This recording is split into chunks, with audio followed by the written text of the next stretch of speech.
Hey everybody, Star here, how's it going? And we are taking a very early look at Tribes Ascend. This is a very early look because this footage was recorded even before the open beta, which is going to be out November 4th. That's when you can get your hand on this.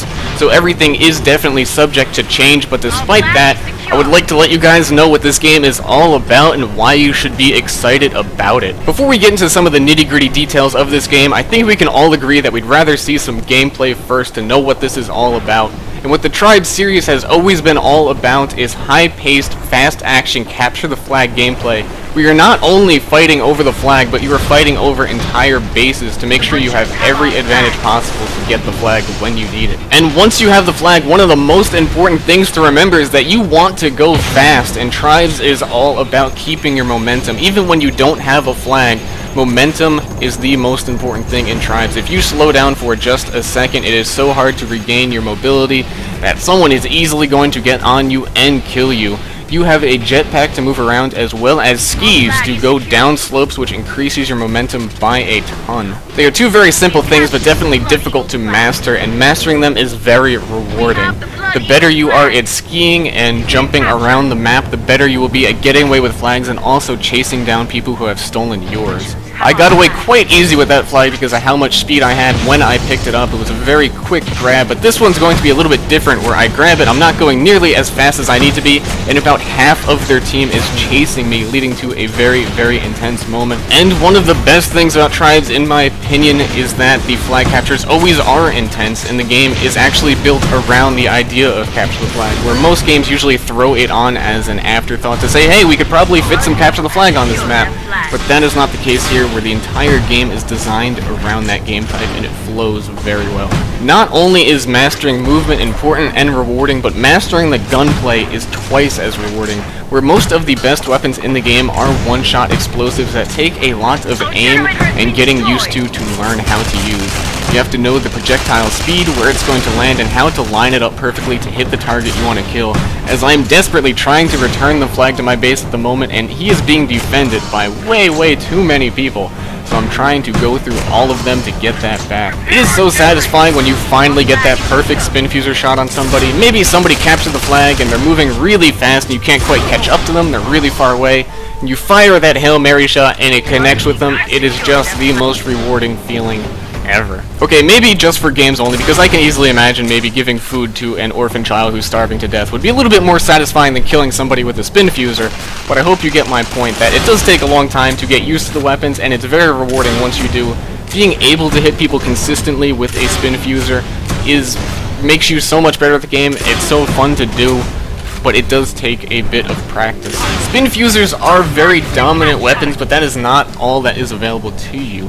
You have pistols, shotguns, assault rifles, mortars. Mortars also very rewarding to learn how to use, as they are incredibly powerful, but getting them right on target can be a little bit tricky at times. There are mines, grenades, blasters, sniper rifles. There is not a shortage of methods of being able to kill people, as well as smashing people in the back of the head with your melee weapon.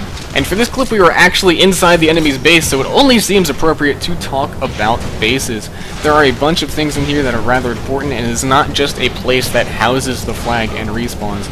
Up in this room over here there are inventory stations which allow you to resupply your ammo or switch classes. There is also a vehicle station in there that lets you buy from a couple different vehicles. On top of the base there is a radar station which helps in detecting enemies, and all over the place outside of here there are a bunch of turrets which actually are quite powerful. They actually have very good tracking, where if you move in a straight line, regardless of how fast you move, it will lock onto you very effectively, so you should be a little bit more tricky with your movement when being around one of those. But most importantly, deep within the base there is a generator, and that is definitely the most important one. Once you destroy a generator, that will disable all of the buildings I just mentioned and really cripple the other team. So it's important to keep your generator up and repair it, as well as making sure the enemy's generator is destroyed.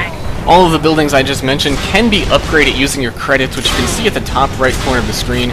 You earn credits by killing people and doing various tasks, and that will increase the durability of the generator, increase the effectiveness of the turrets, and you could also use those credits to buy the vehicles and also call in artillery and infantry support. Different classes also have different things that they can throw down. There is In particular, a sensor jammer that I believe the Sentinel can throw up. There is a sentry that can be put down, which is really good at defending the flag and generator room. And there is another class that can throw down an energy shield, which is basically a wall of energy that people are going to have a little bit of trouble getting through. Here is the Shrike. It is an air vehicle that you get to use in the game. It's very good for hunting down people who have the flag. It has a 4-shot blaster, which does a ton of damage if you're actually able to hit somebody with it, easily killing him there, jumping out of it because I want to get that flag returned. Next, we actually have a tank, which is incredibly good at defending bases and also laying siege on other bases as well. It has a very powerful cannon, and a second person can actually jump in here and use the machine gun that's mounted on top. There is, trust me, a lot more gameplay stuff to cover, and I really skipped over a lot of things I wanted to talk about. But what happens when the round is actually over, and how does all that work? Well, when you win a round, you get a whole bunch of experience, and you get tokens. Both are used for two completely different things. Experience allows you to level up skills that your classes have, and tokens allow you to unlock new classes. You also have in-game gold, which you can purchase if you don't feel like leveling up and doing all of this. That is where the money comes in, because Tribes Ascend is a free-to-play game. You also have things like perks for your class, which lets you change your character a little bit to make it more you. But that is not completely finalized in this version. Once again, this is pre-beta at the moment, so not everything is going to stay the way that it is now or is fully implemented at the moment. Skills which you will earn over time just help out your class in basic, simple ways that really fit your specific class, and you earn experience just for that class as well as all your classes across the board. You unlock different classes over time, though you do start with the most basic few that are the best well-rounded classes. Actually convenient for me, they are my favorite ones. I love playing Soldier and Ranger, and you get them right from the beginning. Each class in the game is very unique and adds a different playstyle to what you should be doing. If you do focus on one class, the experience should not be too hard to get over a short period of time. But the different classes, what you basically get is a primary, a secondary, a type of grenade, and a special pack, which is kind of the special ability that really sets a lot of classes apart. Right now we're actually watching the Jumper class, whose special ability using his pack is to launch himself forward. It gives him a lot of acceleration and is really fun to use.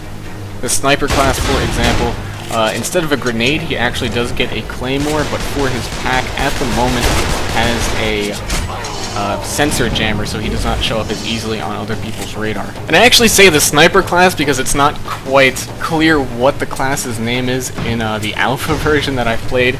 It has been named the Wraith and the Sentinel in two different places, so I'm not entirely sure what it's really called. So once again, nothing here is final, and even some of the things about the classes are probably going to change. Definitely weapon balance and all that sort of stuff. Also, what we're actually watching right now is an alternate game mode. It's not just capture the flag. This game really is based around the flag, but you can expect this game mode and more to be added in the future. This is Rabbit. It's a fun type where there's only one flag and everybody on the map wants to hold it. It's a little bit like King of the Hill, where the longer you hold onto the flag, the better that is for you. You start earning points just for holding onto it. So you want to make sure you can keep that as long as possible. First person to 30 points wins. And it's really fun because once you have the flag, every single person is trying to kill you. They are all on one team, and the objective is make sure you kill the person who has the flag, and once he drops it, you need to be the person to get it. So even if you have a difficult time hunting down the person who dropped it, you are still going to be able to pick it up when he inevitably gets killed. It's a lot of fun, very fast-paced. There's a lot more to look forward to for this game.